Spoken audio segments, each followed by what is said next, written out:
Queridos amigos que acompanham o canal, hoje vamos falar sobre essa questão que o Brasil já deveria ter dado uma decolada muito maior, mas os dados continuam não sendo muito bons, e o câmbio, pessoal, que sempre falamos aqui que temos que estar posicionado em uma carteira anticrise em dólar, mesmo, né, com tantas pessoas falando que o dólar vai quebrar, que os Estados Unidos vão perder a hegemonia do mundo. Mesmo assim, sempre falamos que o dólar tem que permanecer, né? E exatamente esse ponto que vamos mostrar nesse vídeo. Tá certo, pessoal? Então, para começar nossa semaninha aí, um vídeo bem tranquilo, nos informarmos aí das principais notícias, pessoal. Maravilha! Então, antes de começar nossas mensagens rápidas, temos uma comunidade no WhatsApp, basta mandar um e-mail para o endereço da descrição. Temos uma comunidade no Patreon, essa semana muito interessante. Falamos aí sobre algumas opções da Cielo, sobre um lucro que tivemos no Bitcoin. E temos uma comunidade no Telegram, exatamente, pessoal, para recebermos mensagens positivas ao longo do dia. Afinal de contas, não é só de desgraças que vivem a humanidade, pessoal, exatamente, tá certo? Então entrem aí nas nossas comunidades que todos nós crescemos juntos. Maravilha, gente. Então, antes de entrar aí nessa questão do Brasil, trouxemos aqui uma notícia extraordinária que, como sempre falamos, tem alguns dados, né, pessoal, que o pessoal que acompanha o nosso canal faz tempo tem que saber exatamente para termos um conhecimento aí financeiro, empresarial, governamental, e quando ouvirmos, né, alguma notícia, seja ela num meio bom ou ruim, manipulando ou não, saber exatamente o impacto disso, sem precisar aí, né, dos nossos jornalistas que cada vez mais nos desinformam, pessoal, tá certo?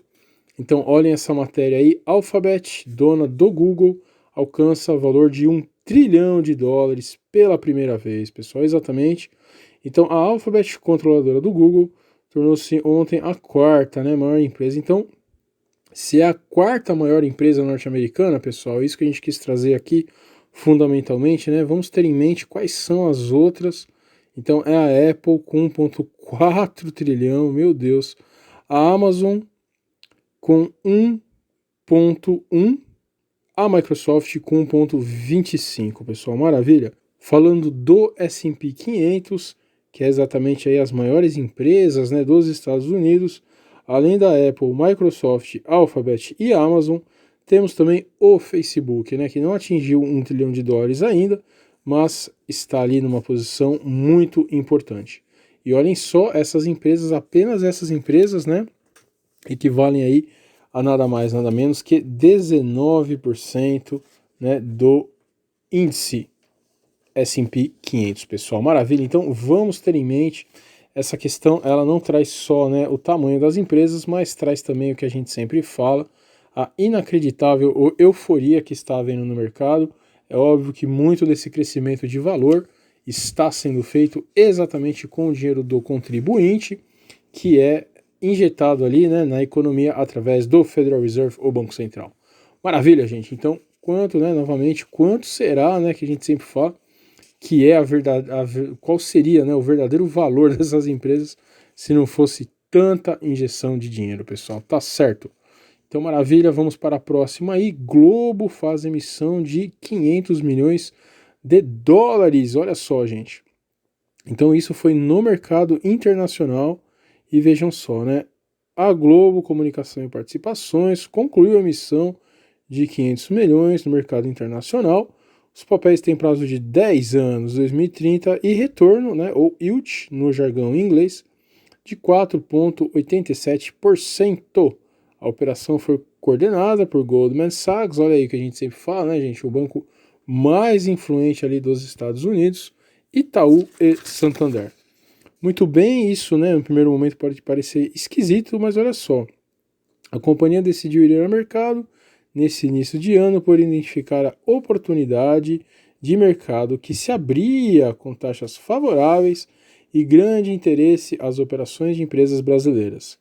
A Globo tem outros dois papéis no mercado externo, um de 325 milhões de dólares, que vence em 2025, e outro de 200 milhões com vencimento em 2027.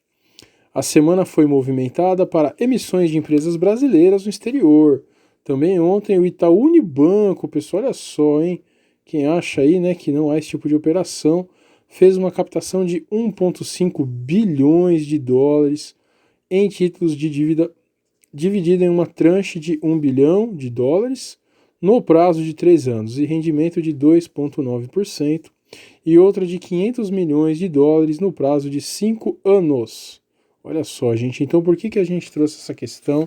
É uma questão que a gente já falou bastante também, fora aí todos os problemas, gente, que a gente tem, a gente não pode limitar a nossa visão a pensar simplesmente, né, que um juros baixo ele estimula a economia, né? Como exatamente?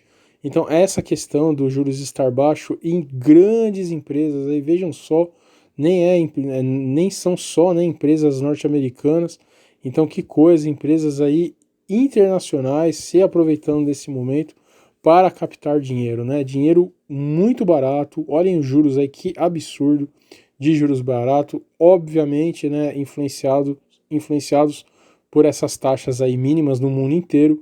Então é assim, gente, que o mundo está funcionando, né? Todas as grandes empresas do mundo aí que têm uma oportunidade de pegar esse dinheiro fácil estão pegando.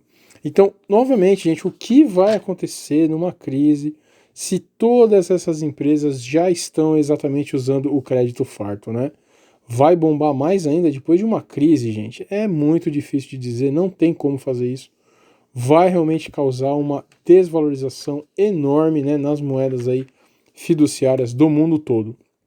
Maravilha, gente. Então, essas eram as principais. Vamos entrar agora entrando na questão do Brasil. Olhem aí, né? Mesmo com tudo que a gente sempre fala, o Brasil fazendo reformas aí. Olhem aí, né? Dólar toca 4,20, apesar do IBC-BR. Prévia do PIB melhor que a esperada, não elimina a cautela entre investidores, né, gente? Então, mesmo com tudo isso que a gente sempre fala, os investidores não estão acreditando no Brasil. E a nossa bolsa aí estando, né, aumentando absurdamente sem a ajuda dos investidores internacionais. Como que pode uma coisa dessa, né, gente? Aí vamos explicar aqui, tem uma questão muito interessante. Apesar da forte alta do dólar, nesse início de ano já bateu aí 4,56% no acumulado de ontem. Os tradicionais fluxos de início do ano ainda podem não ter dado as caras. A questão é que o real está num momento frágil, mesmo com certo bom humor lá fora. Se, por exemplo, houver uma correção nas bolsas americanas que não param de bater máximas, a gente pode tomar um susto, alerta o economista aqui, né, gente? Então, de novo, as pessoas falam muito, né, do dólar perdendo valor. Sim, olhem aí esses empréstimos aí. O dólar vai perder valor, não tem como, mas frente, né, novamente aí, as moedas emergentes vão perder muito mais, gente. Não tem como negar isso. Então, para nós que somos brasileiros, é fundamental ter uma parte aí no dólar. Imaginem, né, quando houver uma pequena correção aí do S&P, das bolsas norte-americanas, das bolsas mundiais, gente. O tamanho do impacto, né, que vai ser isso, tanto das nossas reservas ali que já tiveram que ser consumidas no ano passado, sem correção, né? Imagina se houver uma correção. É realmente muito perigoso. E para finalizar, a questão fundamental, então fora o câmbio, né, que mostra realmente que os investidores internacionais estão ainda com muito medo do Brasil, a atividade mantém avanço lento, otimismo esfria, pessoal, que coisa, né? O desempenho do indicador da atividade do Banco Central em novembro surpreendeu positivamente economistas, após uma série de números decepcionantes para os grandes setores no mês. O resultado, porém, não alterou a sensação de que houve um excesso de otimismo nas revisões para cima das estimativas de crescimento de 2019, ocorridas pela divulgação do Produto Interno Bruto, PIB, no terceiro trimestre. O que aconteceu? Um resumo, né, pessoal, porque essa matéria está realmente muito comprida. O que aconteceu foi que em novembro os dados decepcionaram. Destaca afirma que a maior preocupação em relação à indústria, que interrompeu 3 meses de avanço com a queda de novembro, coleciona perspectivas ruins. Houve queda em indicadores coincidentes importantes para dezembro, como a produção de carros e comerciais leves, expedição de papel ondulado De fato, os dados de novembro e dezembro dão uma esfriada na animação dos economistas, mas a avaliação ainda é de que a atividade deve seguir ganhando tração muito gradualmente, né? Diz a economista aqui da notícia.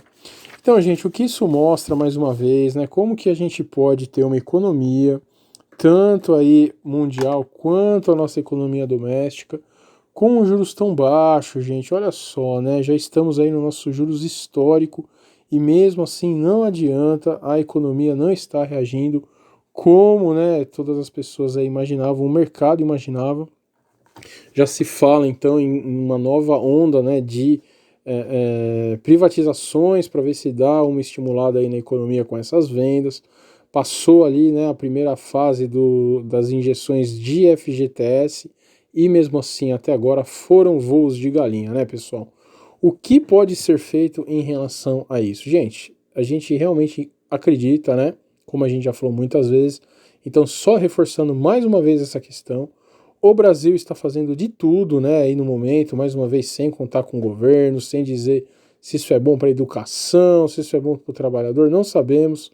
Nosso canal é voltado aos mercados de capitais, então essas reformas vão totalmente de encontro aí ao que os mercados de capitais esperavam de um governo liberal, mas não adianta, gente. Todos os investidores novamente, né, principalmente aí fora do Brasil, sabem, né, estão cansados de saber que há problemas sistêmicos aí muito fortes e enquanto houver esses problemas aí, gente, não vai dar para retomar nem a economia do Brasil, nem a economia global. Realmente acreditamos que vai continuar essa subida até dar o crash mesmo, porque tanto os nossos investidores institucionais quanto os investidores aí internacionais nas bolsas americanas, europeias, estão continuando usando aí, né, o dinheiro direto dos bancos centrais. Então, apenas após o crash, onde todas as ações aí vão valer muito menos, esses investidores aí vão voltar a investir.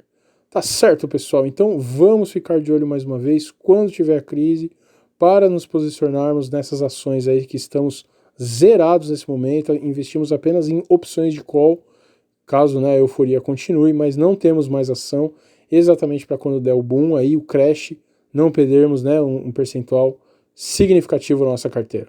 Maravilha, gente. Então vamos continuar de olho nisso.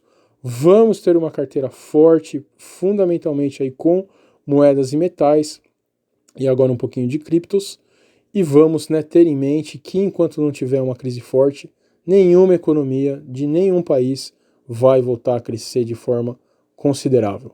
Maravilha, pessoal. Então, mais uma vez, né, quem puder aí, mande um e-mail, entre na nossa comunidade no WhatsApp, no Telegram, entre no Patreon para exatamente fazer essa carteira forte e ter investimentos aí em opções contra o mercado.